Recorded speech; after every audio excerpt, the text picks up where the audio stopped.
अर्जुन युद्ध भूमि में जाते हैं और उनका मन उदास हो जाता है। वे अपने घुटनों पर बैठ जाते हैं और अपने दोस्त और रिश्तेदारों के साथ युद्ध करने के लिए इनकार करते हैं। उन्हें देखकर भगवान श्री कृष्ण उनसे कहते हैं, अर्जुन, क्यों तू अपने कर्तव्य से मुख मोड़ रहा है? क्या तू अपने धर्म का त्याग कर रहा है? भगवान कृष्ण फिर अर्जुन को समझाते हैं कि हर कोई अपने कर्तव्य को पूरा करने के लिए युद्ध करना चाहिए। वे कहते हैं कि अर्जुन का कर्तव्य युद्ध करना है, क्योंकि वह एक क्षत्रिय है। भगवान कृष्ण अर्जुन को युद्ध के फल का भी उपदेश देते हैं। उन्होंने कहा कि युद्ध में मृत्यु का भय नहीं रखना चाहिए, क्योंकि आत्मा अमर होती है। वे उन्हें समझाते हैं कि युद्ध के समय में केवल शारीरिक विजय ही नहीं, बल्कि मानवता के उच्चतम मूल्यों की जीत होती है। वे अर्जुन को उपदेश देते हैं कि वह अपने कर्तव्य को निभाएं और समर्पित भाव से कार्य करें। इस तरह भगवान कृष्ण के उपदेशों के माध्यम से अर्जुन को अपने कर्तव्य का पालन करने के लिए प्रेरित किया जाता है और वे युद्ध में समर्पित होते हैं, अपने कर्तव्य का पालन करते हुए। यह उन्हें न केवल युद्ध में विजय प्राप्त करने में सहायक होता है, बल्कि उन्हें अपने जीवन के हर क्षेत्र में सही मार्ग पर चलने के लिए भी गाइड करता है। भगवान श्री कृष्ण ने अर्जुन को समझाया कि युद्ध करना धर्म का हिस्सा है और यह युद्ध धर्म और अधर्म के बीच लड़ा जा रहा है। उन्होंने कहा कि अर्जुन को अपने शस्त्र उठाकर धर्म की स्थापना करनी चाहिए। गीता में कहा गया है कि क्रोध से भ्रम उत्पन्न होता है, जिससे बुद्धि व्यग्र हो जाती है। यह भ्रमित मनुष्य को अपने मार्ग से भटक जाने का कारण बनता है और उसके तर्कों का नाश हो जाता है। इससे मनुष्य का पतन होता है। इसलिए हमें अपने क्रोध को नियंत्रित रखना चाहिए। यह धर्म के मार्ग पर चलने के लिए अत्यंत महत्वपूर्ण है। भगवान श्री कृष्ण ने उस अंधेरे क्रोध को शांति और समझ की प्राप्ति के माध्यम से हराने का उपाय बताया।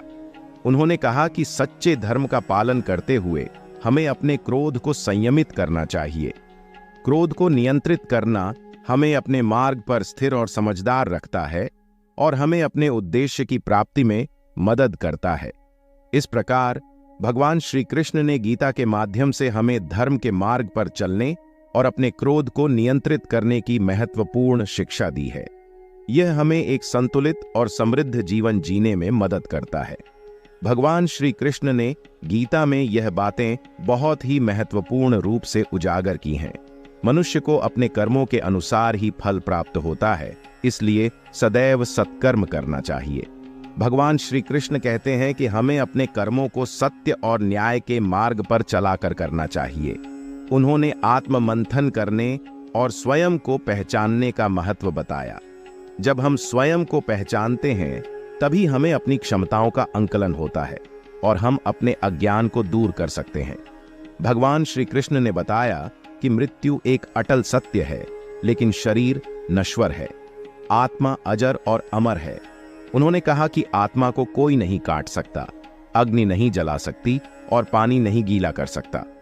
जैसे कि एक वस्त्र बदलकर दूसरे वस्त्र को धारण किया जाता है, वैसे ही आत्मा एक शरीर का त्याग करके दूसरे जीव में प्रवेश करती है। उन्होंने भी बताया कि हमें किसी पर उसकी बातों पर नहीं, बल्कि उसकी क्रियाओं पर विश्वास करना चाहिए।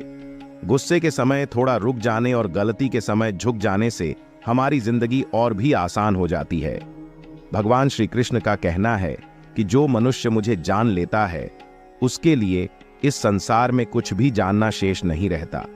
ऐसा मनुष्य जन्म मरण के बंधनों से मुक्त हो जाता है। इन शिक्षाओं को अपने जीवन में अमल में लाने से हम अपने आत्मिक विकास में आगे बढ़ सकते हैं और संगठित जीवन जी सकते हैं। भगवद गीता में कही गई इन बातों का प्रत्येक व्यक्ति को अपने जीवन में मानना चाहिए। जो मनुष्य भगवद गीता के उपदेशों को पढ़कर उन पर अमल करता है, उसके सभी दुष्कर्मों का प्रभाव समाप्त हो जाता है। जो कुछ भाग्य में है वह उसे भाग कर आता है और जो कुछ नहीं है वह भाग जाता है। एक समझदार व्यक्ति वही है जो दूसरों से सीखता है और उनसे तुलना नहीं करता। शास्त्र केवल शरीर को ही घायल करते हैं, लेकिन शब्द आत्मा को भी घायल कर देते हैं। उस व्यक्ति को समझना चाहिए जो अपने को परमात्मा से अलग नहीं समझता है और ना ही इस शरीर से अपना कोई संबंध मानता है। ऐसा मनुष्य सदा के लिए जन्म मरण से मुक्ति पा लेता है। खुश रहने के लिए जिंदगी के फैसले अपनी परिस्थितियों को देखकर लिए जाने चाहिए। जो व्यक्ति आध्यात्मिक जागरूकता के शिखर तक पहुंच चुके हैं, उनका मार्ग है निस्वार्थ कर्म, और जो भगवान के साथ संयोजित हो चुके हैं, उनका मार्ग है स्थिरता और शांति। मानव कल्याण ही भगवत गीता का प्रमुख उद्देश्य है। भगवान श्री कृष्ण कहते हैं कि जो तुम्हारा साथ देता है तुम उसका साथ दो, जो तुम्हें धोखा देता है उससे बचने के लिए सावधान रहो। इस तरह से हमें सदा ध्यान में रहकर अपने कर्तव्यों का पालन करते हुए मानव कल्याण को प्राथमिकता देनी चाहिए। यह सत्य है कि हमें वहां त्याग देना चाहिए जहां हमें सम्मान नहीं मिलता, क्योंकि वहां रहने से हमारी स्थिति वास्तविकता में कमजोरी का संकेत हो सकता है। जब हमारा सम्मान नहीं होता तो लोग हमें मूर्ख और कमजोर समझने लगते हैं। बिना संस्कारों और ऐतिहासिक ज्ञान के हमारी नस्ल खराब हो जाती है। संस्कार हमें सही दिशा में चलने में मदद करते हैं। मेरे पास समय नहीं है का बहाना बहुत बार असली समय की कमी नहीं होती, बल्कि यह उन खास लोगों की गिनती में होता है जिनका हमारे जीवन में महत्व होता है। जो व्यक्ति वास्तविकता में मेरे उत्कृष्ट जन्म और कर्मों को समझता है, वह शरीर का त्याग करने के बाद पुनः जन्म नहीं लेता और मेरे परम धाम को प्राप्त होता है। जो व्यक्ति सभी इच्छाओं को त्याग देता है और मेरी और मेरा को छोड़ता है, उसे अपार शांति की प्राप्ति होती है। जिसे ज्ञान की कमी होती है और ईश्वर में श्रद्धा नहीं होती, वह जीवन में कभी भी आनंद और सफलता को प्राप्त नहीं कर पाता। ईश्वर ने हमें वही दिया है जो हमारे लिए पर्याप्त है, और यह एक अटल सत्य है। संयम, सदाचार, स्नेह और सेवा गुण है जो सत्संग के बिना नहीं आते। ईश्वर से की गई प्रार्थना से इंसान का चरित्र बदल सकता है। भले ही स्थिति या तकदीर नहीं बदले, लेकिन व्यक्ति बदल सकता है। सच में संवेदनशीलता और समझदारी से हमें अपने विचारों को व्यक्त करना चाहिए, लेकिन हमें स्वाभिमान को भी ध्यान में रखना चाहिए। हमें खुद में थोड़ा स्वाभिमान होना चाहिए ताकि हमारी अवस्था बिगड़े नहीं तो लोग हमें दबा देंगे जहां हमारा हक हो। एक महापुरुष आत्मा को आश्चर्य की भांति देखता है, दूसरा महापुरुष ही इसके तत्व का आश्चर्य की भांति वर्णन करता है, और कुछ अधिकारी पुरुष भी इसे आश्चर्य की भांति सुनते हैं, लेकिन कुछ लोग इसे जानने का प्रयास तक नहीं करते। भगवान श्री कृष्ण कहते हैं कि जब तक हम खुद से हार नहीं मानते, तब तक हमें कोई भी ताकत हरा नहीं सकती। हम कमजोर नहीं हैं, हमें अपने कर्म करते रहना चाहिए। वास्तव में जो कभी संकट नहीं देखा, उसे अपनी ताकत का कभी एहसास नहीं होगा, और जो दूसरों की तकलीफों को समझते हैं, उन्हें दोबारा जन्म की जरूरत ही नहीं होती। किसी को कुछ देकर घमंड नहीं करना चाहिए। हमें यह याद रखना चाहिए कि हम जो कुछ भी दे रहे हैं, वह असल में हमारी सहायता के लिए है, न कि हमारी तारीफ के लिए। पिछले जन्म का कर्ज या घमंडी मनुष्य का वंश, वैभव और प्रतिष्ठा, ये सभी चीजें एक दिन चले जाती हैं। इसका श्रेयस्सी उदाहरण रावण, कौरव और कंस द्वारा दिया जाता है। चुप रहने से बड़ा कोई जवाब नहीं, और माफ कर देने से बड़ी कोई सजा नहीं। जो व्यक्ति सब्र की शक्ति से युद्ध करता है, उसकी ताकत का कोई मुकाबला नहीं कर सकता। हमें अपने जीवन की चुनौतियों से भागना नहीं चाहिए और भाग्य से, यज्ञ से बचने की कोशिश नहीं करनी चाहिए। श्रेष्ठ पुरुष सब पापों से मुक्त हो जाते हैं। जो अन्न को खाने के लिए अन्न पकाते हैं, वही पाप को खाते हैं। जो लोग ईश्वर को याद किए बिना अपने जिंदा रहने में लगे रहते हैं, उन्हें चोर समझना चाहिए। ज्ञान ही एक महान तत्व है जो किसी भी अवस्था में और किसी भी हाल में मनुष्य का साथ नहीं छोड़ता है। धरती पर जिस प्रकार मौसम में बदलाव आता है, उसी प्रकार जीवन में भी सुख दुख आता जाता है। युद्ध हो या जीवन, सफलता केवल 3 शस्त्रों से प्राप्त होती है: धर्म, धैर्य और साहस। कोई भी मनुष्य अपने जन्म से महान नहीं होता, बल्कि अपने कर्मों से महान बनता है। जी हां, कुछ पाने के लिए आपको खुद पर भरोसा करना चाहिए। साथियों की सहायता अच्छी भले ही हो, लेकिन वे सच्चे साथी नहीं रहते जिन्हें आप साथ नहीं निभा सकते। मित्र गरीब हो या अमीर, उनकी सहायता की महत्ता उनके साथ खड़े होने के समय पता चलती है। धर्म, चाहे वो जो भी हो, आप अच्छे इंसान बनो। हिसाब हमारे कर्म का होगा, धर्म का नहीं। खुशी के लिए काम करो और तब खुशी प्राप्त होगी। जब आप दूसरों के लिए अच्छा करते हैं तो वही अच्छी चीजें आपके जीवन में भी वापस आती हैं। यही प्रकृति का नियम है। आपका मूल्य तब तय नहीं होता कि आप क्या हैं, बल्कि यह तब तय होता है कि आप खुद को क्या बनाने की क्षमता रखते हैं। हंसता हुआ मन और हंसता हुआ चेहरा, यही सच्ची संपत्ति है। जितना इंतजार आपसे करवा रहा है, स्मरण रखिएगा, समय आने पर वह इतना देगा कि संभाल भी नहीं पाओगे। कोई आपका साथ न दे तो निराश मत होना, क्योंकि परमात्मा से बड़ा हमसफर कोई नहीं होता। खुशी आजादी पर निर्भर होती है। आजादी उसी बात पर निर्भर होती है कि आप कितने साहसी हैं। विश्वास के बिना कोई रिश्ता लंबे समय तक कायम नहीं रह सकता। अगर किसी भूल के कारण कल का दिन दुख में बीत गया तो आज के दिन को व्यर्थ नहीं करना चाहिए। बहुत से ऐसे लोग हैं जो कर्म करते हुए ही परम सिद्धि को प्राप्त हुए थे, जैसे जनक और अन्य ज्ञानी जन। उन्होंने आसक्ति रहित कर्म से ही परम सिद्धि प्राप्त की थी। इसलिए मनुष्य को हमेशा अच्छे कर्म करना चाहिए और फल की अभिलाषा से दूर रहना चाहिए। भगवान श्री कृष्ण कहते हैं कि मैं इन तीनों लोकों में न तो कुछ कर्तव्य हूं और न ही मुझे कोई वस्तु प्राप्त करने योग्य है, फिर भी मैं कर्म करते हुए अपने कर्तव्य का निर्वाह करता हूं। भगवान कहते हैं कि यदि मैं कर्मों को करने में सावधानी नहीं बरतता तो बड़ा अनर्थ हो जाएगा, क्योंकि मनुष्य सब प्रकार से मेरे ही मार्ग का अनुसरण करते हैं। यह विचार बहुत ही गहरा है और मनुष्य के जीवन के मूल्यों को परिभाषित करता है। अधिकांश लोग अपनी खुशियों और दुखों को अपने साथ ही रखते हैं, परंतु कई बार हम अपने दुखों को दूसरों के साथ साझा नहीं करते हैं, क्योंकि हम दरअसल सोचते हैं कि कोई हमारे दुख को समझ नहीं सकता। यह उस बात को दिखाता है कि हमें अपने आसपास के लोगों के साथ सहानुभूति करनी चाहिए, क्योंकि उन्हें भी हमारे साथ अच्छा बुरा महसूस हो सकता है। इसी तरह अगर हम सफल हो जाते हैं तो हमें अपने सफलता को दूसरों के साथ साझा करना चाहिए, ताकि उनकी प्रेरणा और उत्साह बढ़ सके। सात्विक और संतुलित आहार हमें शारीरिक और मानसिक स्थिति दोनों में स्थिरता प्रदान करता है। यह हमें अधिक उत्तेजित या निराश नहीं होने देता, बल्कि हमें अच्छा सोचने और सकारात्मक भावनाओं को प्रोत्साहित करता है। इसलिए सही आहार का ध्यान रखना अत्यंत महत्वपूर्ण है। आपका विचार धार्मिक और मानवीय मूल्यों को प्रकट करता है, जो हमें समाज में अधिक उत्तेजित और समर्थ बनाता है। आत्मा का अर्थ यह है कि हमें स्वयं को समझने का और सच्चाई की प्राप्ति का प्रयास करना चाहिए। जो व्यक्ति सत्य को समझता है वह सत्य में ही आनंदित रहता है और सत्य में ही निवास करता है। आपका विचार साहसिक है, जो हमें अपने कर्तव्यों को निभाने के लिए प्रेरित करता है, चाहे हमारे कर्मों का कोई भी अर्थ न हो। आत्मज्ञानी व्यक्ति यह जानते हैं कि उनके कर्म ही उनके गुणों से नियंत्रित होते हैं और इस तरह से उनके कर्मों में स्वार्थ नहीं होता। मन की स्थिति से हमारे विचार और कर्मों का निर्माण होता है।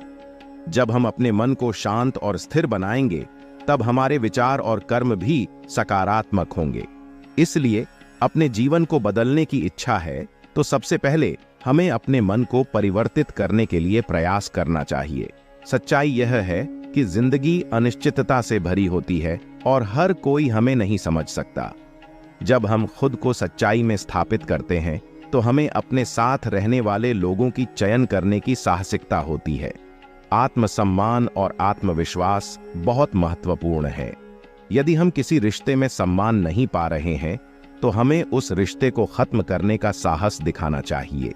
हर रिश्ता सम्मान और आत्मसम्मान के आधार पर होता है, और अगर यह मायने में नहीं है तो उसे बेहतर होने की कोई संभावना नहीं होती। आपके शब्दों में सत्य है कि सच्चे और समझदार लोग छोटों के दर्द को समझते हैं और उन्हें सहारा देते हैं, और आत्मसम्मान के मामले में हमें वे लोगों से दूरी बनाने की जरूरत हो सकती है जो हमारे आत्मसम्मान को नहीं समझते। आपने जीवन की वास्तविकता को बहुत ही सरलता से और संवेदनशीलता से व्यक्त किया है। सुबह की नींद और अपने इरादों में समर्पितता की बात सही है। जो लोग अपनी मंजिल को हासिल करने के लिए दिन रात मेहनत करते हैं, वे कभी भी आराम से सोने का मौका नहीं गंवाते। आपकी बात से एक महत्वपूर्ण संदेश मिलता है कि हमें ध्यान रखना चाहिए कि हम किसको विश्वास करते हैं और किस पर नहीं।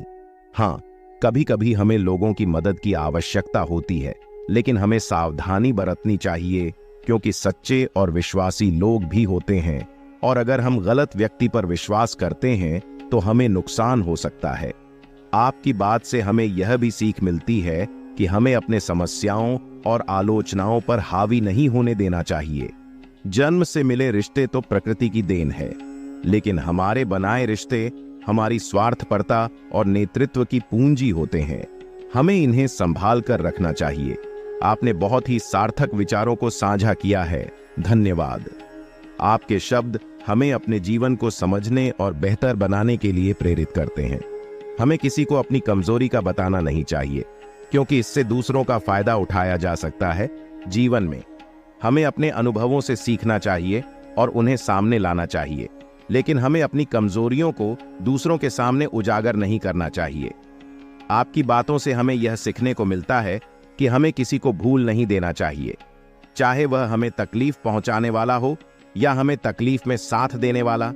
इस संदेश से हमें धैर्य, सहानुभूति और बड़ापन का सिखाया जाता है। भगवान श्री कृष्ण के उपदेशों को आपने बहुत ही सरल और गहराई से व्याख्यान किया है। हमें यह समझना चाहिए कि हमें किसी के सामने इतना भी न झुकना चाहिए कि वह हमें गिरा हुआ समझे, बल्कि हमें अपने आत्मसम्मान को बनाए रखना चाहिए। आपने जीवन की अनगिनत सीखों को एकत्र किया है, और आपकी बातों से हमें अपने जीवन में नई दिशा और सार्थकता की ओर अग्रसर होने का मार्ग मिलता है। हमारी बुद्धि को मोह के दलदल से पार करना हमें सार्थकता की ओर ले जाता है, और वैराग्य हमें इस सार्थकता की अनुभूति कराता है। जब हम इंद्रियों के विषयों से दूर हो जाते हैं, तब हमारी बुद्धि स्थिर हो जाती है। इससे हमें यह समझने में मदद मिलती है कि कब, कहां और कितना बोलना चाहिए। इस बात को समझ लेने से हमारा जीवन सार्थक और समृद्ध होता है। कृष्ण भगवान के उपदेश अत्यधिक गंभीर और आदर्शवादी हैं। हमें सारथी बनने की कला को सीखने के लिए स्वार्थ से परे होना चाहिए। धर्म से परिपूर्ण हृदय हमें सही राह दिखाता है, जबकि अधर्म से भरा हृदय हमें भ्रष्टाचार और अन्याय की दिशा में ले जाता है।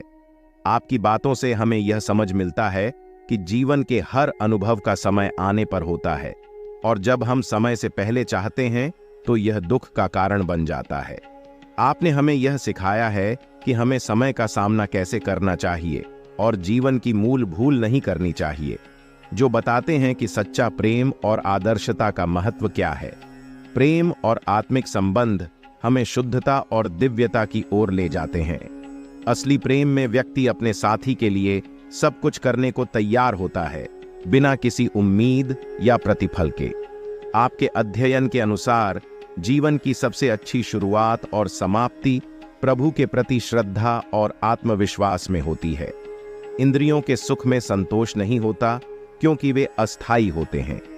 शांति और पूर्णता का सच्चा अनुभव अपने आप में होता है, जो सांत्वना और स्थिरता का स्रोत है। भगवान के उपदेश ने हमें सार्थक जीवन के मार्ग का प्रकाश दिया है।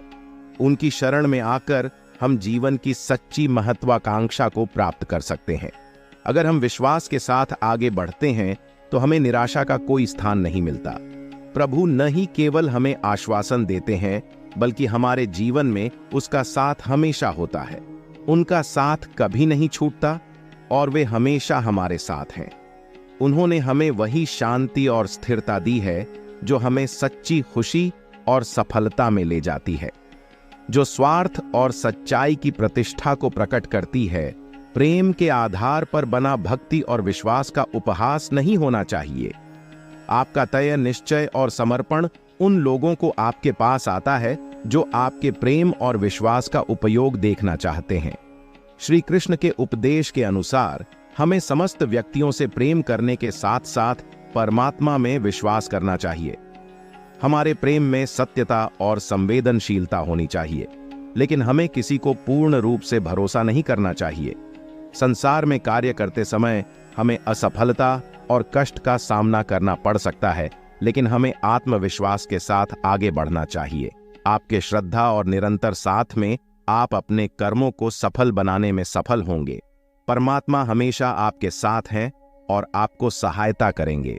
आपका सार्थक उद्देश्य सच्चे प्रेम और सेवा में होना चाहिए, जो अहंकार और नम्रता के साथ हो। जब हम निस्वार्थ भाव से अपने कर्म करते हैं तो हम स्वतंत्रता की सच्ची अनुभूति प्राप्त करते हैं।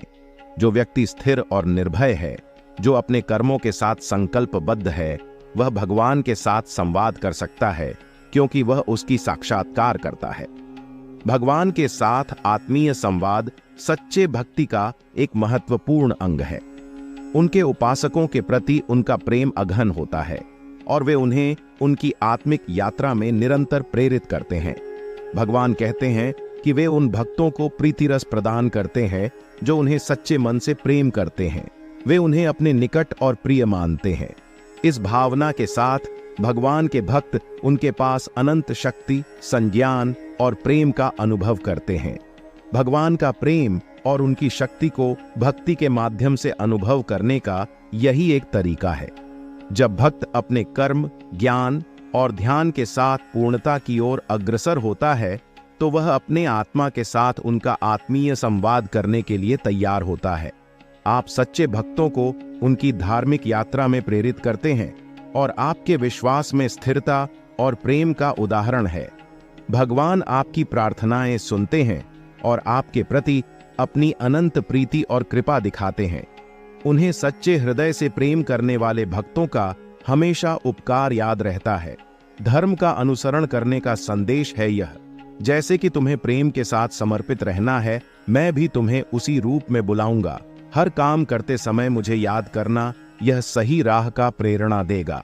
रिश्तों की नियमित दूरी बनाए रखना और अपने विश्वास पर निर्भर रहना, यह मेरे संदेश का हिस्सा है। धर्म का पालन करना हमें सत्य की ओर ले जाता है। जैसे कि तेल पानी के ऊपर ही तैरता है, सत्य भी हमेशा ऊपर ही रहता है। यह सत्य है कि हमें अपने जीवन में संतुलन बनाए रखना चाहिए। हमें आनंद या क्रोध में वचन नहीं देना चाहिए और न ही दुख में निर्णय लेना चाहिए। सच्चे रिश्ते बनाने का प्रयास करना बहुत महत्वपूर्ण है, लेकिन हमें स्वयं की सुरक्षा को समझना भी जरूरी है। अधर्मी व्यवहार को सजा देना भी आवश्यक होता है ताकि समाज का न्याय बना रहे। जब हम किसी का दिल दुखाते हैं तो हमें यह ध्यान में रखना चाहिए कि हम भी कभी उसी दुख का सामना कर सकते हैं। अत्यधिकता से बचना हमें संतुलन से जीने में मदद करेगा, क्योंकि अत्यधिकता हमें नुकसान पहुंचा सकती है। इसी तरह अधर्म करने वाले को सजा देना जरूरी है ताकि समाज में न्याय बना रहे। अगर हम अधर्म को सहते रहेंगे तो वह समाज को हानि पहुंचाएगा। इसलिए सच्चाई और न्याय के साथ जीना हमारी जिम्मेदारी है। गलतियों का सामना करना और उसे सुधारना भी जरूरी है। अगर कोई हमारे साथ गलत करता रहता है तो हमें अपने अधिकारों की रक्षा करने का साहस दिखाना चाहिए। हमें अपने लिए सही को चुनने की क्षमता होनी चाहिए, चाहे दुनिया कुछ भी कहे। भगवान श्री कृष्ण ने सही कहा है कि जो अपनी रक्षा खुद नहीं करता, उसकी रक्षा भगवान भी नहीं करते। हमें अपने कर्तव्यों का निर्वाह करने की क्षमता होनी चाहिए और गलतियों को सही करने के लिए साहस दिखाना चाहिए। आपका यह उत्तर बहुत ही महत्वपूर्ण बातों को समझाता है। संगति का अच्छा चयन करना, समय की कदर करना और सत्य का पालन करना हमें अधिक उच्च स्तर पर ले जाता है। हमारा संग भी हमें प्रभावित करता है। अगर हम बुरे लोगों की संगत में रहेंगे तो हमारा व्यक्तित्व भी उनके तरफ मोड़ जाएगा। इसलिए हमें हमेशा अच्छे लोगों के साथ रहकर सकारात्मकता को बढ़ाना चाहिए। इस दुनिया में हमें किसी को अपना मानना चाहिए, क्योंकि वास्तव में कोई अपना नहीं है। हमें आत्मनिर्भरता का आभास करना चाहिए और ईश्वर के प्रति विश्वास बनाए रखना चाहिए। जब हमारी सारी उम्मीदें समाप्त हो जाती हैं तो हमें ईश्वर की ओर मुड़ना चाहिए। संदेह करना हमें सफलता से दूर ले जाता है। अर्जुन को भी इसी बात का सामना करना पड़ा था। उन्हें संदेह और भय ने बाधित किया था, लेकिन भगवान कृष्ण के उपदेशों ने उन्हें सही दिशा में ले जाया। आपका उत्तर और आपकी बातें बहुत ही गहराई से समझाती हैं कि हमें समय की कदर करनी चाहिए, क्योंकि यह एक अनमोल धन है जिसे हम अनदेखा नहीं कर सकते। बदलाव वास्तव में संसार का नियम है और हमें इसे स्वीकार करके उसके साथ मेलजोल बनाना चाहिए। कर्म योग ही एक ऐसा मार्ग है जो हमें आत्मज्ञान और ईश्वर के साथ संबंध स्थापित करता है। इस योग में हम कर्म के माध्यम से अपनी आत्मा को पहचान सकते हैं। कर्म योग हमें न केवल वर्तमान जीवन के उद्देश्यों को प्राप्त करने में मदद करता है, बल्कि जीवन के बाद भी हमारे उद्देश्य को समझने में सहायक होता है। इस योग में हम कर्म के माध्यम से ईश्वर की प्राप्ति करते हैं। श्रीमद् भगवद गीता में कर्म योग को सर्वश्रेष्ठ माना गया है, क्योंकि यह योग गृहस्थ और कर्मठ व्यक्ति के लिए अधिक उपयुक्त है। कर्म योग सिखाता है कि हमें कर्म के लिए कर्म करना चाहिए, बिना किसी आसक्ति के। कर्म योगी कर्म करता है क्योंकि उसे कर्म करने में आनंद मिलता है, न कि कर्म के फल के लिए। वह केवल कर्म के फल का त्याग करता है और उसका कोई हित नहीं होता। कर्म योगी कर्म का त्याग नहीं करता, बल्कि वह सिर्फ कर्म के फल का त्याग करता है और इस प्रकार कर्म जनित दुखों से मुक्त हो जाता है। इस योग में हम अपने कर्मों को भगवान के लिए समर्पित करते हैं, जिससे हमारा चित्त शांत होता है और हम अंततः आत्मा के साथ एक ही भाव में रहते हैं। एक समर्पित और निष्काम कर्मयोगी की स्थिति संसार में एक दाता के समान होती है।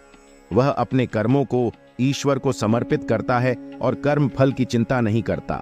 उसे पता होता है कि वह दे रहा है और बदले में कुछ मांगता नहीं है, इसलिए वह दुखी नहीं होता। कर्म फल का त्याग कर और धर्म निरपेक्ष कार्य का संपादन करना पूजा के समान होता है। संसार में कोई भी कार्य ब्रह्म से अलग नहीं होता और इसलिए निष्काम कर्म हमें सदा ईश्वर के समर्पित बना रखता है। कर्मयोगी कभी कर्म फल के चक्कर में उलझकर नहीं रहता, इसलिए उसकी वासनाएं भी नहीं बढ़ती। इस प्रकार उसे पुनर्जन्म के बंधनों से मुक्ति मिलती है। यहाँ तक कि भगवान श्री कृष्ण ने भी कहा है कि मनुष्य का मन वायु की तरह चंचल है। यह एक बहुत ही महत्वपूर्ण सिद्धांत है कि हमें कर्म करने में समर्पित रहना चाहिए और कर्म फल की चिंता नहीं करनी चाहिए। इसी तरह हम पुनर्जन्म के बंधन से मुक्त हो सकते हैं और आत्मा की स्वतंत्रता को प्राप्त कर सकते हैं। मन को नियंत्रित करना जीवन में अत्यंत महत्वपूर्ण है। गीता में भगवान श्री कृष्ण ने भी मन को वश में करने की बात की है। मन को वश में करने से हम अपनी ध्यान की शक्ति को बढ़ाते हैं और अपने उद्देश्य की दिशा में पूरी श्रद्धा और समर्पण से काम करते हैं। इससे हम अपने मन में पैदा होने वाली बेकार की चिंताओं और इच्छाओं से भी दूर रहते हैं। मन को वश में करने से हमारे लक्ष्य को प्राप्त करने में भी सहायकता मिलती है। हम अपने लक्ष्य के प्रति संघर्ष करते रहते हैं, जिससे हम उसे प्राप्त करने में सफल होते हैं। भगवान श्री कृष्ण ने समझाया है कि मनुष्य को सुख और दुख में शांत रहना चाहिए। उन्होंने बताया है कि मनुष्य को अपने राग, भय और क्रोध को नष्ट कर देना चाहिए। जो व्यक्ति अपनी इंद्रियों को वश में कर लेता है, वह स्थिर बुद्धि मनुष्य होता है, जैसा कि एक मुनि होता है। इस रूप में मन को वश में करना हमें सांत्वना और आत्मविश्वास देता है, जिससे हम जीवन में स्थिरता और समृद्धि प्राप्त कर सकते हैं। भगवान श्री कृष्ण ने क्रोध के हानिकारक प्रभाव के बारे में बताया है और मनुष्य को इससे बचने का उपदेश दिया है। क्रोध मनुष्य को नरक की ओर ले जाने वाला द्वार है।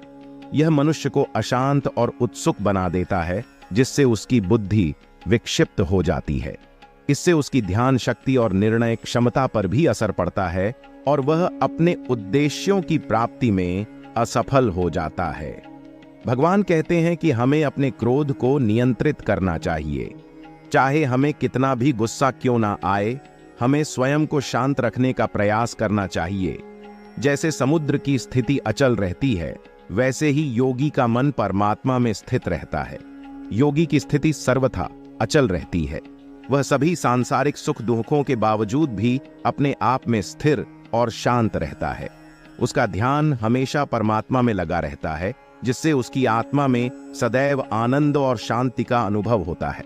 वह मनुष्य जो संपूर्ण कामनाओं का त्याग कर ममता, अहंकार और मोह से मुक्त होकर शांति की खोज में विचरण करता है, वास्तव में शांति को प्राप्त कर पाता है। सत्य का मार्ग हमेशा समर्थ और साफ होता है और वह अपनी सत्यता में कभी शंका नहीं करता।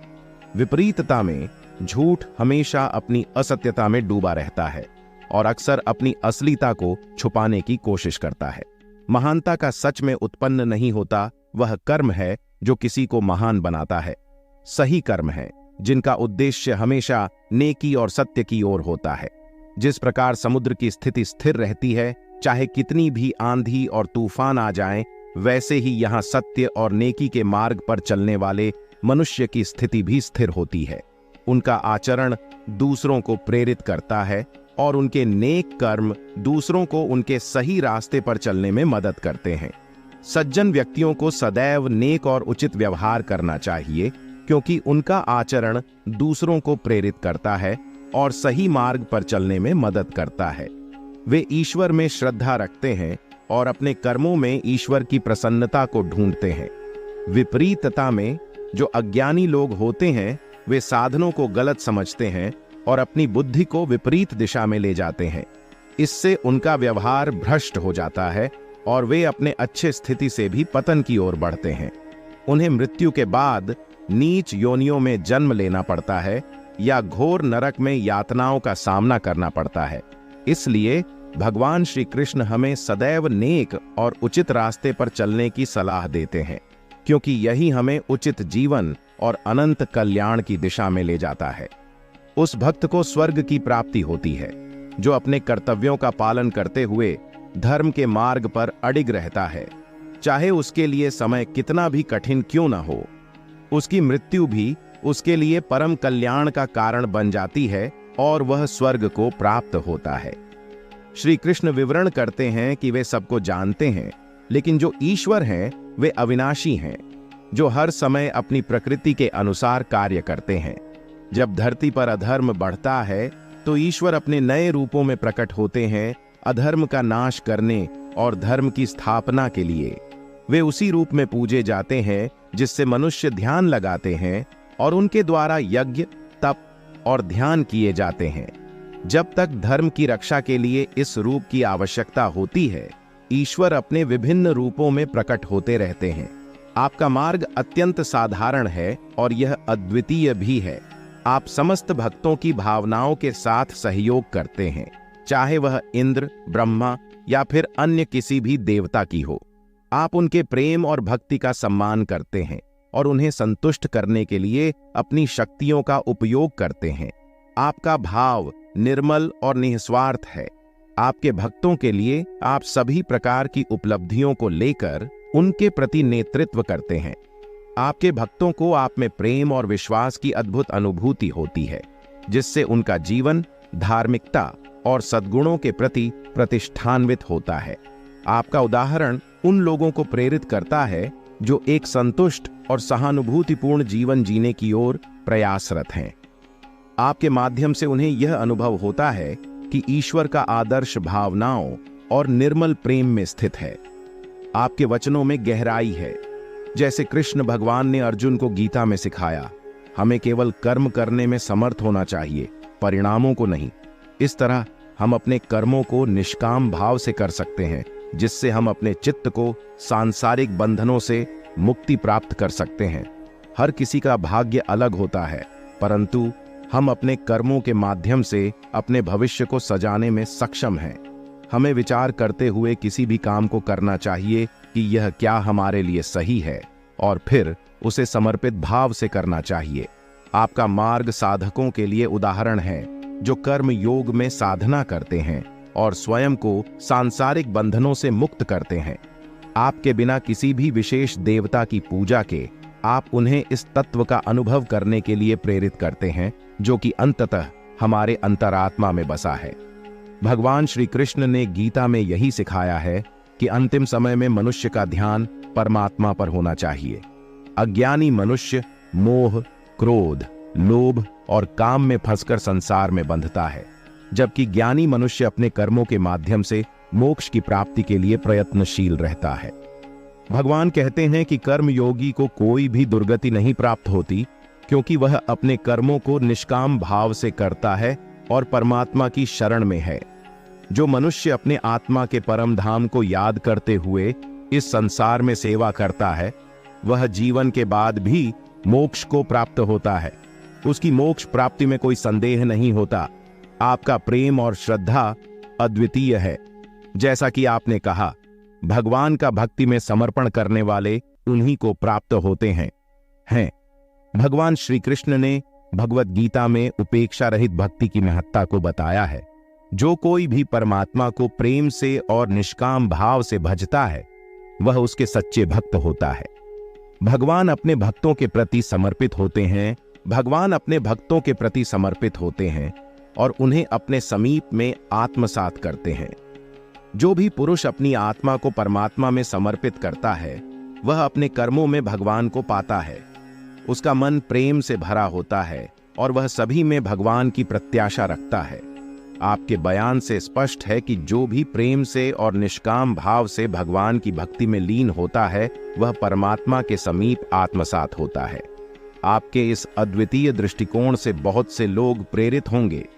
हर व्यक्ति को अपने आत्मा को परमात्मा में समर्पित करने की दिशा में प्रयास करना चाहिए।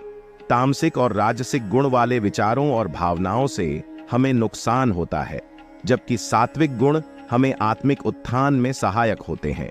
सात्विक गुण हमें वास्तविक प्रेम, सहानुभूति और समर्पण का अनुभव कराते हैं। हमें समझना चाहिए कि हम इस जगत में केवल भोग के लिए नहीं आए हैं, बल्कि हमारा अंतिम लक्ष्य अपने आत्मा को परमात्मा में मिलाना है। इसे प्राप्त करने के लिए हमें सात्विक गुणों को विकसित करना चाहिए और तामसिक राजसिक गुणों को छोड़ना चाहिए।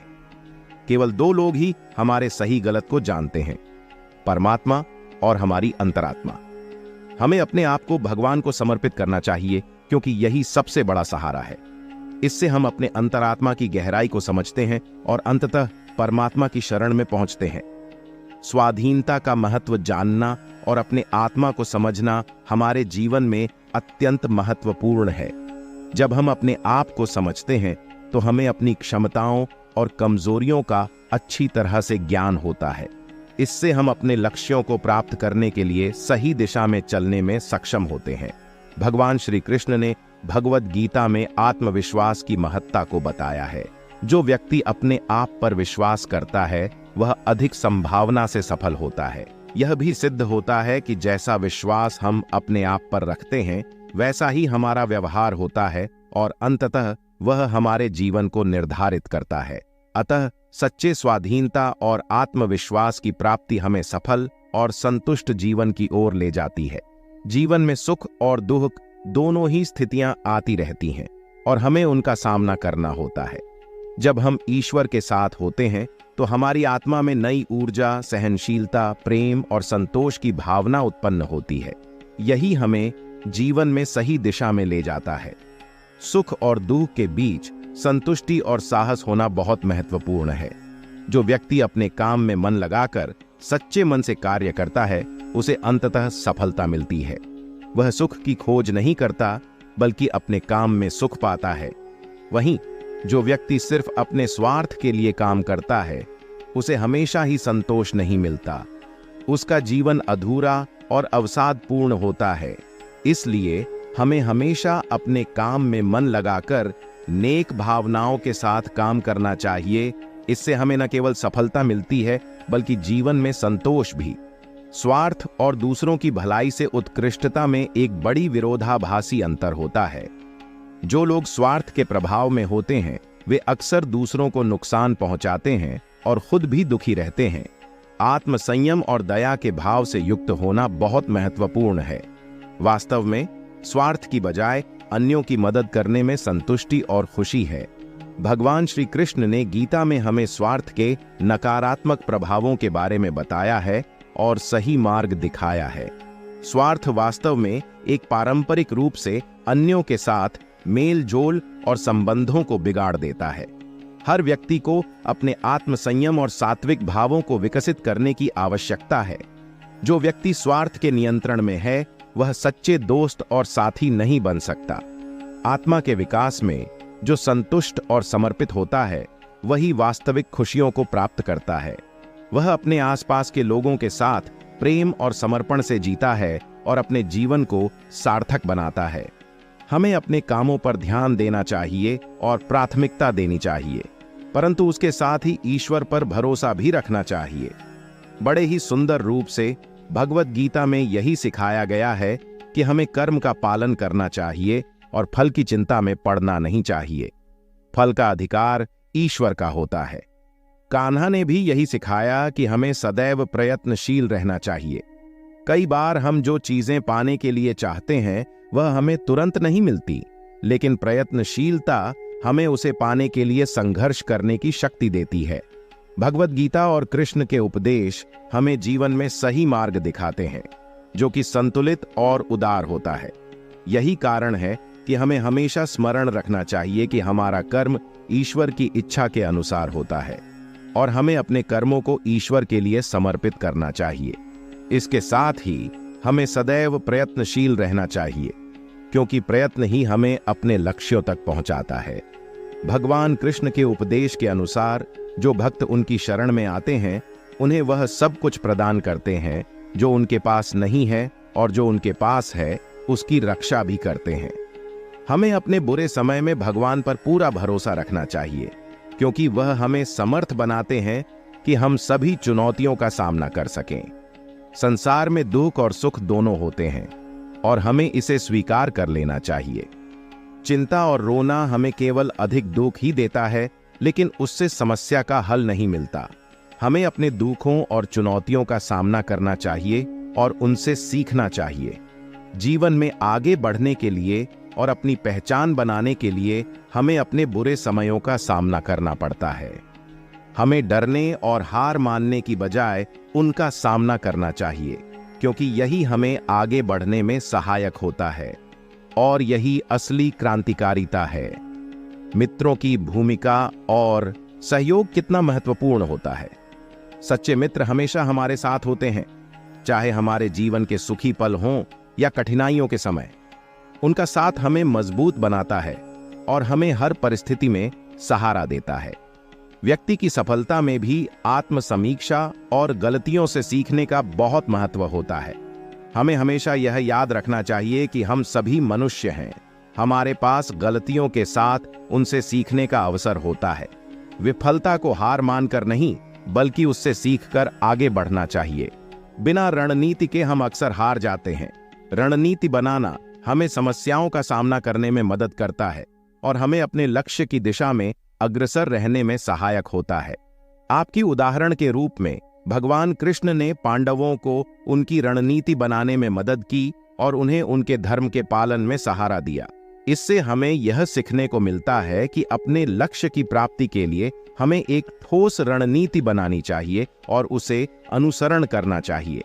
समय समय पर हार और असफलता का सामना करना हमें मजबूत बनाता है और हमें और भी प्रेरित करता है कि हम अपने लक्ष्य की ओर बढ़ें।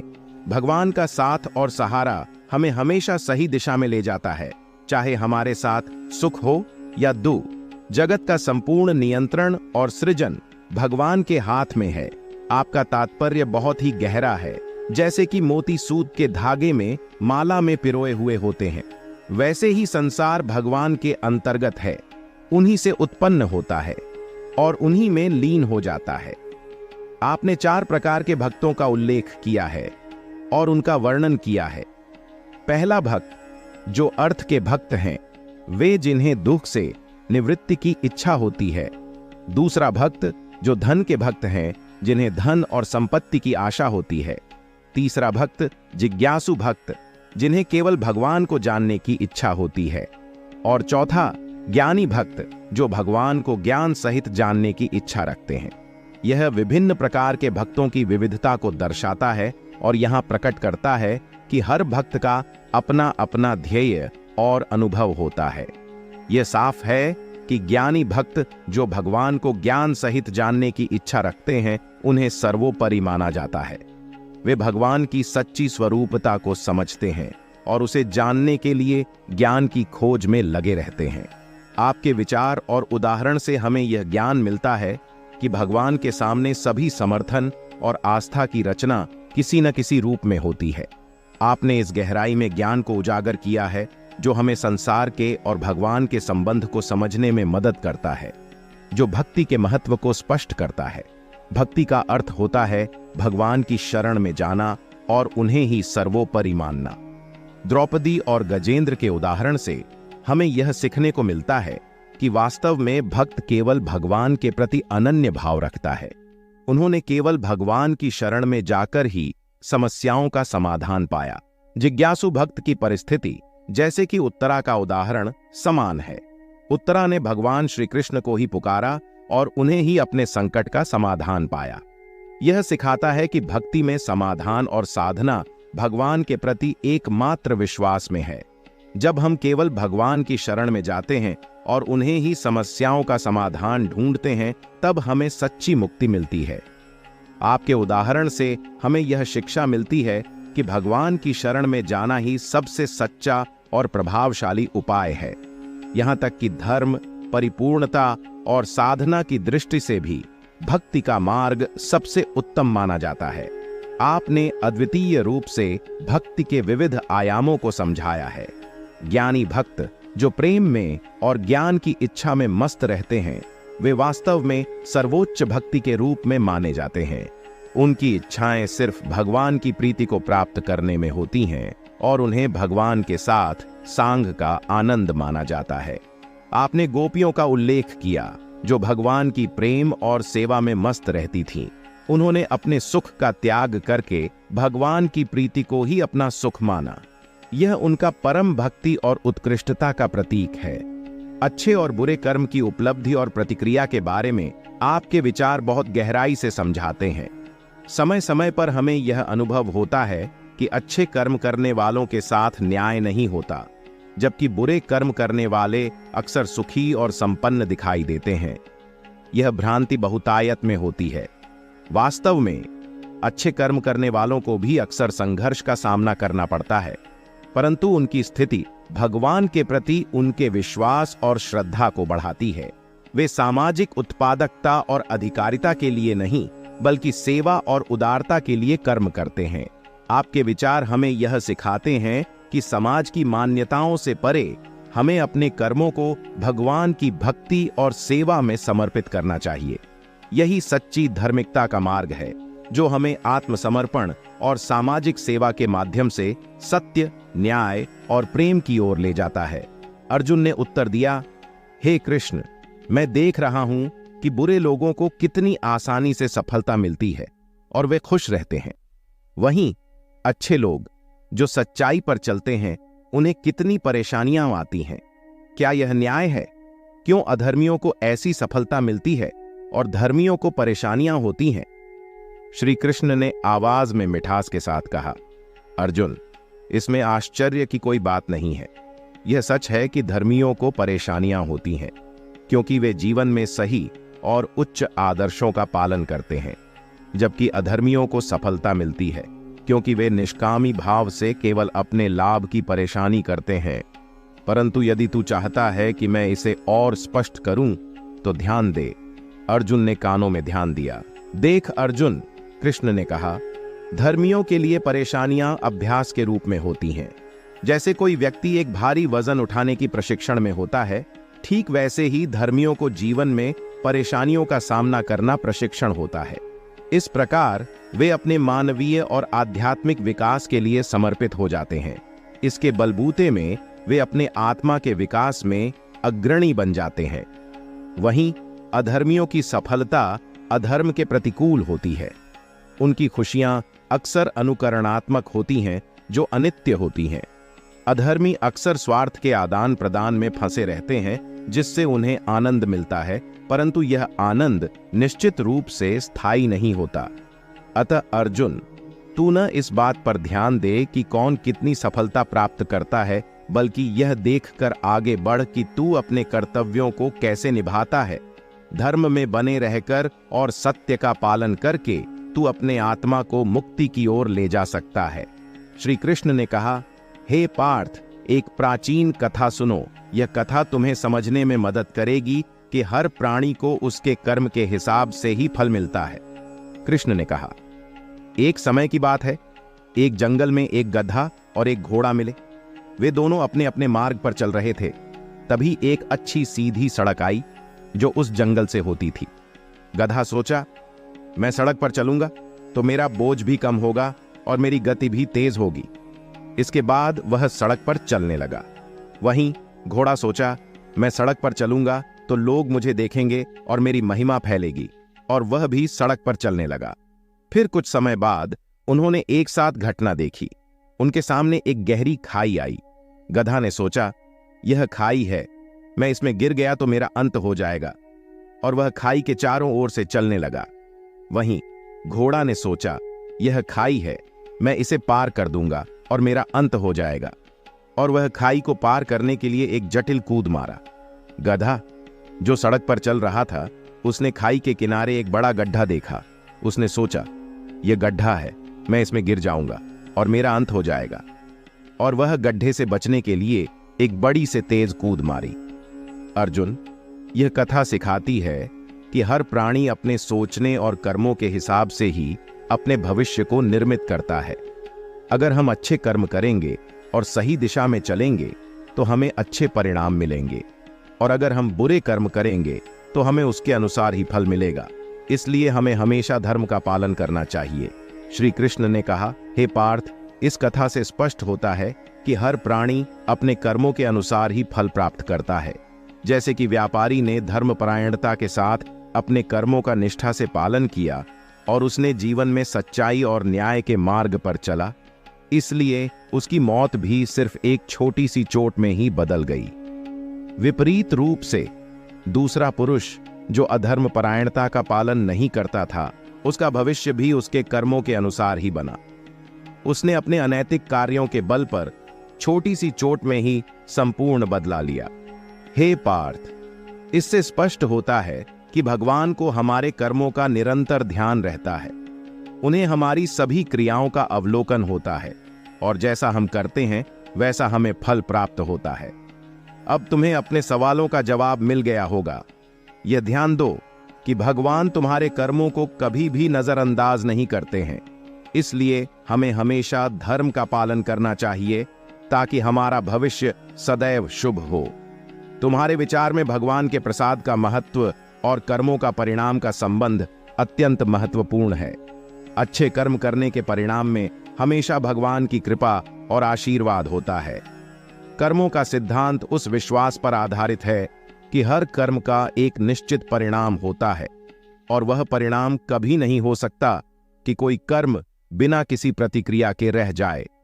अगर हम अच्छे कर्म करते हैं तो हमें उसके शुभ परिणाम मिलते हैं, और यदि हम बुरे कर्म करते हैं तो हमें उसके अनुभव करना पड़ता है। भगवान श्री कृष्ण ने गीता में भी इसी बात को बताया है कि कर्म का नियम है कि हर कार्य का निश्चित परिणाम होता है, चाहे वह अच्छा हो या बुरा। इसलिए हमें सदैव अच्छे कर्मों की ओर प्रेरित रहना चाहिए। सही है, जीवन में निडर, शुद्ध और आध्यात्मिक बनना ही सच्ची खुशियों का राज है। हमें दूसरों के साथ सद्भाव में रहकर प्रेम और समर्थ करने के लिए प्रोत्साहित करना चाहिए। कर्म का नियम वास्तव में हर प्राणी के जीवन का मूल तत्व है, और हमें इसे समझकर और सच्चाई से अपने कर्मों का चयन करना चाहिए। धर्म की राह पर चलकर हम सच्ची खुशियों को प्राप्त कर सकते हैं, और हमें इस प्रकार का जीवन जीना चाहिए। जीवन का सार है कर्म और उसके साथ साधना। अपने कर्मों को भगवान के लिए अर्पित करने के माध्यम से हम मोक्ष की प्राप्ति का अधिकारी बनते हैं। वहीं जो व्यक्ति अपने सभी कर्मों को परमात्मा में समर्पित करता है, वह असली कर्मयोगी होता है, जिसे मोक्ष की प्राप्ति होती है। भगवान श्री कृष्ण ने गीता में भी कहा है कि जो भक्त श्रद्धा पूर्वक और निष्काम भाव से गीता की शिक्षाओं का अनुसरण करता है, वह पापों से मुक्त होता है और उन्हें परम धाम प्राप्त होता है। उसका जीवन धार्मिकता और आध्यात्मिकता की ओर प्रवृत्त होता है। व्यर्थ की चिंता करना, अपने कर्मों के परिणामों को चिंतन करना और भविष्य की चिंता करना हमें सच्ची खुशियों से वंचित करता है। श्री कृष्ण ने यह सिखाया है कि हमें अपने कर्मों में समर्पण और भगवान के प्रेम में स्थिति करना चाहिए। जीवन की सबसे महत्वपूर्ण चीज है आज का पल। हमें वर्तमान का आनंद लेना चाहिए और जीवन के हर क्षण को ध्यान से जीना चाहिए। हमें आत्म संयम में रहकर और भगवान के प्रेम में डूबे रहकर सरल जीवन का आनंद लेना चाहिए। जब हम इसे करते हैं तो हमें सच्ची खुशियों का अनुभव होता है और हमारा मार्ग स्पष्ट होता है। जीवन के इस अविश्वसनीय सफर में हम सभी कभी कभी असहजता और डर का सामना करते हैं। मृत्यु का डर और भूतों की बातों की परेशानी हमें जीवन के आनंद से वंचित कर सकती है, लेकिन ज्ञानी व्यक्ति जानता है कि मृत्यु निश्चित है और उसे इसे स्वीकार कर लेता है। श्री कृष्ण के वचन ने हमें यह शिक्षा दी है कि हमें अपने अच्छे कर्मों पर ध्यान केंद्रित करना चाहिए, क्योंकि उनका परिणाम हमें हमेशा प्राप्त होता है। भगवान हमें हमेशा वह देते हैं जो हमारे लिए सही होता है, और हमें भी उनके इच्छानुसार कार्य करना चाहिए। सच्चे सत्य की प्राप्ति के लिए हमें सत्य का ही रास्ता अपनाना चाहिए। भगवान अपने भक्तों के आशीर्वाद में हमेशा होते हैं और उन्हें सही राह दिखाते हैं। हमें अपने विचारों को साफ और शांत रखना चाहिए और ईश्वर की इच्छा को स्वीकार करना चाहिए। भगवान सदैव हमारे साथ हैं और हमें उनकी शरण में आना चाहिए, ताकि हम अपने जीवन को सच्ची खुशियों से भर सकें। दोस्तों, इस वीडियो से आपने कुछ भी सीखा हो तो कमेंट में जय श्री राधे कृष्णा अवश्य लिख दीजिए, और वीडियो को लाइक करके चैनल को सब्सक्राइब कर लीजिए और बेल नोटिफिकेशन आइकन को ऑन नल पर सेट कर लीजिए। धन्यवाद।